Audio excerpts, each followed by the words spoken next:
We actually failed to mention maybe the other big news coming out of SmackDown is the fact that WrestleMania this year will be starting at 6 p.m. Eastern time, and the first hour of both nights will be airing on broadcast. First night, night one, will be on ESPN2.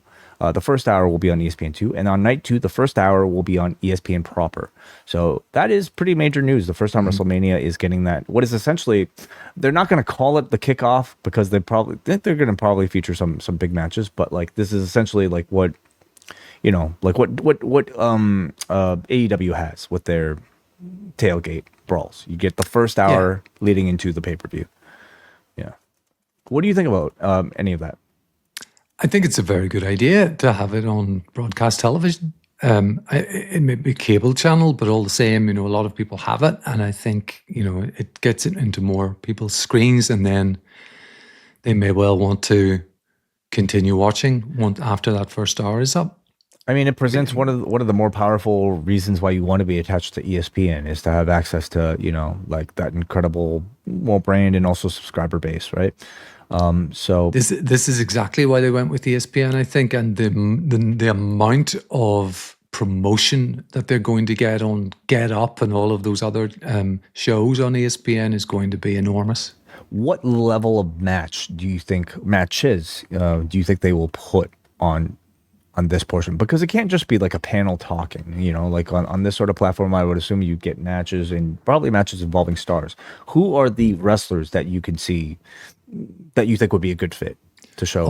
Unfortunately, I could see the Andre the Giant Memorial Battle Royal taking place on one of these hours, because they still do it. They've shunted it to SmackDown of late, but if they've got an hour to fill before really the show starts properly, 20 minutes of it could well be that on one of these nights. But I do think beyond that, they will want to put some good talent that will miss out on the main cards. Bailey springs to mind as somebody who didn't make it onto either night last year, for example. Who if they've got someone of that level who hasn't made it into a program that's going to make it onto WrestleMania proper, then yes, a match on this sort of portion I think would be a good solution. Sure. So that's one idea, but you can also look at like these hours on ESPN as arguably the most important hours of the entire weekend, right? They are going to be theoretically being played to the widest audience, right? Not just the people that are subscribing at stream.espn.com, but people that are watching on broadcast, so I think they have to be smart with the type of person they put on. I think they have to be important enough and big enough celebrities that might attract somebody that's just casually channel surfing to pay attention. And I don't know if an Andre the Giant Battle Royal might necessarily cut it. I don't even know if a Bailey would necessarily cut it. Like they would, I think, need somebody with a bit of crossover appeal.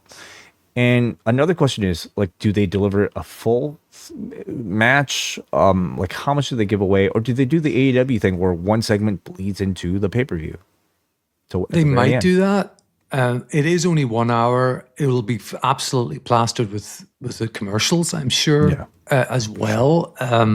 So I don't know that I see any of the matches that we know are going to happen. Any of this sort of, and at this stage, it's the main events. The women's and men's championships, plus the Brock Lesnar versus whoever it happens to be. I don't see anything of that level being on this hour. But how about the first 5 minutes of like the championship match or like the opening match? CM Punk versus Roman Reigns. On the first 5 minutes. No, I mean it's no. I mean no. I don't discount something like that. Like they have to make the biggest pitch possible to get people to download this like ridiculous thing and sign up, right? And those last few minutes are their most valuable. I see the business sense in what you're saying. I just don't think that early in the show they would want to have a match that big. But no, not Reigns and Punk. No. Yeah.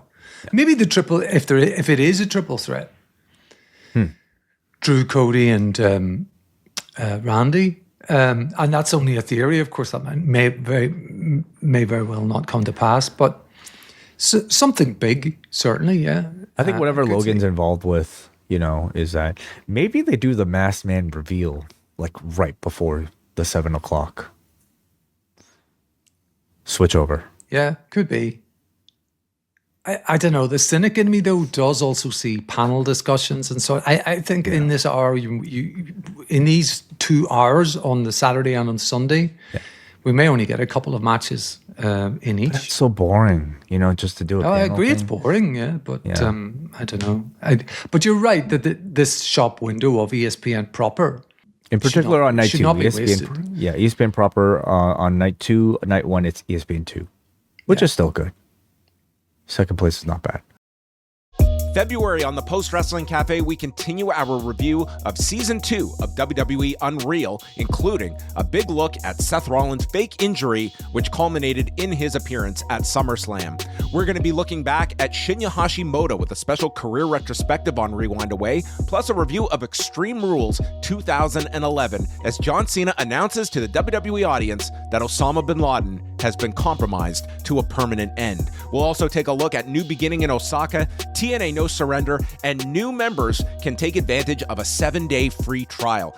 Go to postwrestlingcafe.com and jump on board in February.